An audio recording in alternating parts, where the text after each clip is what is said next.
All right, students. So today we're going to learn a brand new unit. It's called Multiple Intelligences.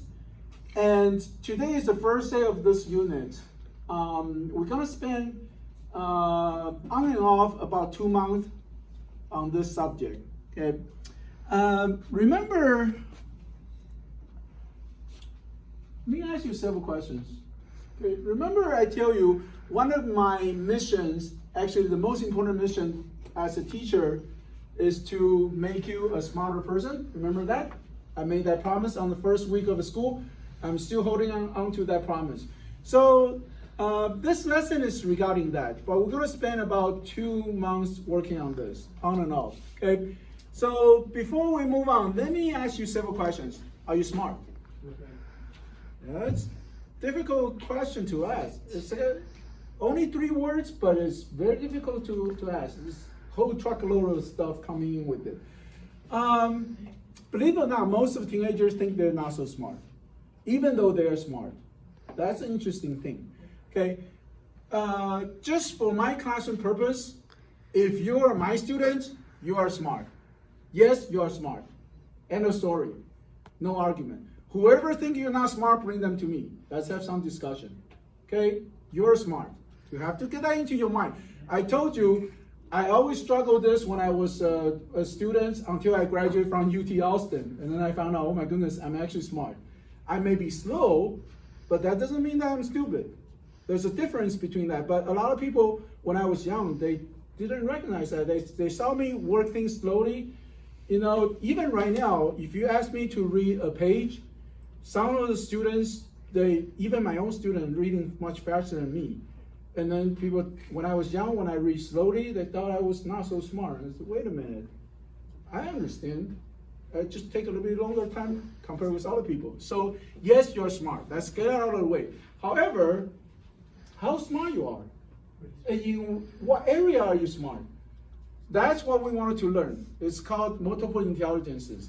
We're going to explore these questions. Do you know the areas that you're smart? And how do we categorize smart area? You see some people, for example, LeBron James, he's very, very smart in sports. Can we say that? But he may not be as smart as Michael Jackson in singing, right? Different people have different areas of smart. So we're gonna explore those areas, okay? And also we're going to find out, how do you identify the areas of smart? How do you know which area that you're actually very, very smart with? And what are the area that you have weaknesses? How are you going to help yourself with the weakness area? How are you going to take your strength and push to the maximum? Those are the things that we're going to explore with this unit. Okay. How identifying the smart area will benefit you. Okay, so those are the questions we're going to ask.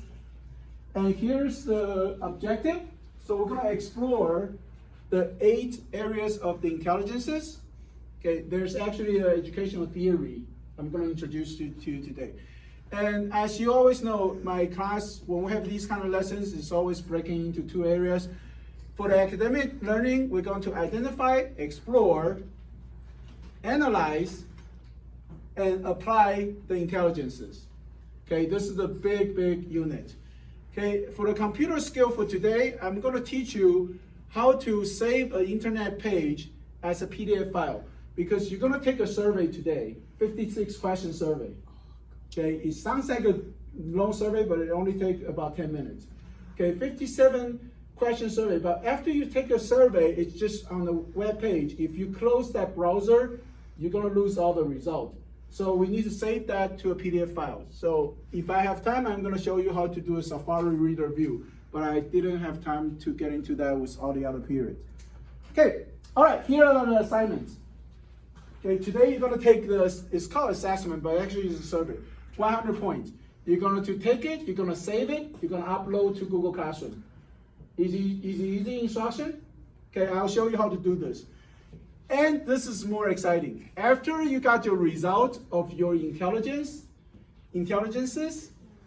you're going to do more research on that. Maybe your strength is in mathematics, you're going to do research on that. Maybe your strength is in music, you're going to do research on that. I'm going to ask you to pick 4 of your strongest strength, 4 of the strongest intelligences, and I want you to write an expository essay about this. Okay, don't worry about it. All I care about is probably the format. Do you know how to form your thesis? Do you know how to write a 5-paragraph, format essay? Do you know where to state your facts and where to put your opinion? I'm going to teach you the format. I'm not as interested as about the content. This is a computer class. It's not an English class. But I want to make sure you understand how to use computer to write an effective research paper, MLA style. Everybody got that? Okay, and I'm gonna show you how to cite, how to do all those kind of things. Now that's 600 points. After that, what are we going to do about it? That's good. We identify, we explore, but my ultimate interest is, can you turn the identification of your interest or your intelligence into a job? Okay, because your job it will be the best if your job is aligned with your interest of your intelligence. Okay, so we're going to do some job search research paper. It's another 600 points. So, and we're going to have a lot of different assignments going with it, but this is so far, okay, 1,300 points. All right, questions about that part, the assignments. So be prepared, but we're not going to do the research paper until we come back next semester. So today, I just wanted you to take the survey. That's it. Everybody got that? Okay. All right. So I'm going to introduce you the multiple intelligences. Okay. And I break it down into a 6W format. This is critical thinking format. What are we talking about? Multiple intelligences. Who created that? I tell you, this is educational theory. The gentleman that created this is called Howard Gardner. Okay. He is the author. He is an educator. And this theory has been used with a lot of educators and students all over the United States and actually in the whole world. And when he published a book back in 1983, the book name is called Frame of Mind, Multiple Intelligences. And ever since he made that book, oh my goodness, it's kind of like dropping a bomb in the entire education community. Everybody know about this theory, and we study about this theory. And I was kind of puzzled. I asked every single period, did your former teacher have introduced you to this before? No? Ooh, all right, that's okay. That's why you're lucky, okay? You should be exposed to this probably back in middle school, but don't worry about it. You're here. We're going to introduce this to you. We're all over the United States and actually all over the world. One time I was calling my friend in Taiwan, and she is an educator, and I forgot what we was talking about, and I mentioned about multiple intelligences. She said, yeah, I know that. Howard Gardner, we use this all the time. I said, oh, even Taiwan, all over the world, they know about this. It's not it's like this is the best of the best, but it give us some sort of a way of understand what kind of intelligence that we have, okay? People actually modify this a lot. He modified this too, but we kind of put it into the 8 areas. Now, here's the most important question. These are 2 most important questions that I wanted to ask. Why?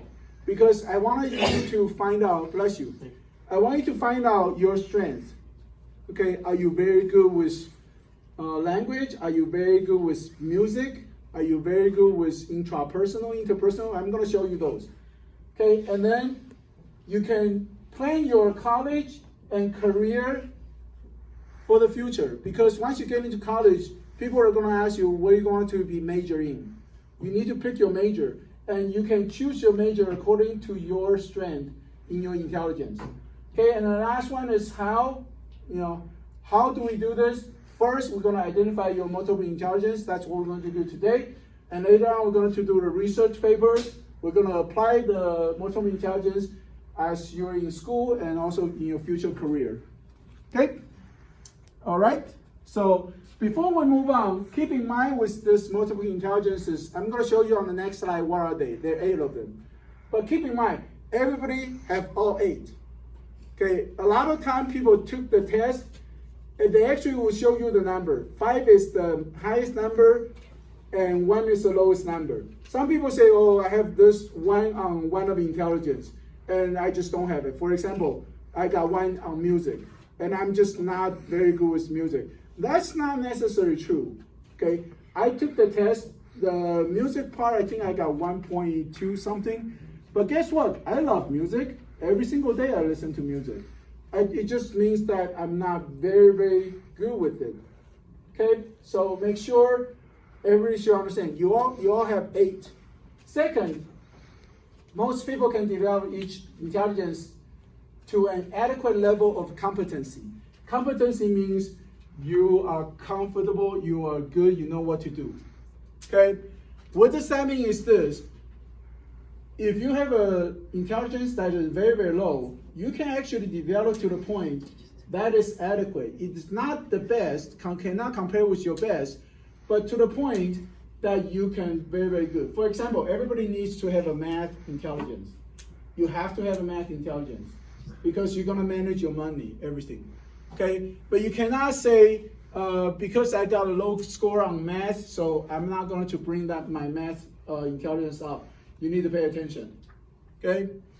And also third thing, this I'm gonna describe to you in a little bit. You probably don't know what it is yet. They're all interworking together. The last one is even within each intelligence, there are different categories. Okay, keep those 4 things in mind. Here are the intelligences. Okay? Here are all 8 areas. Verbal and linguistic, that's basically your English skill.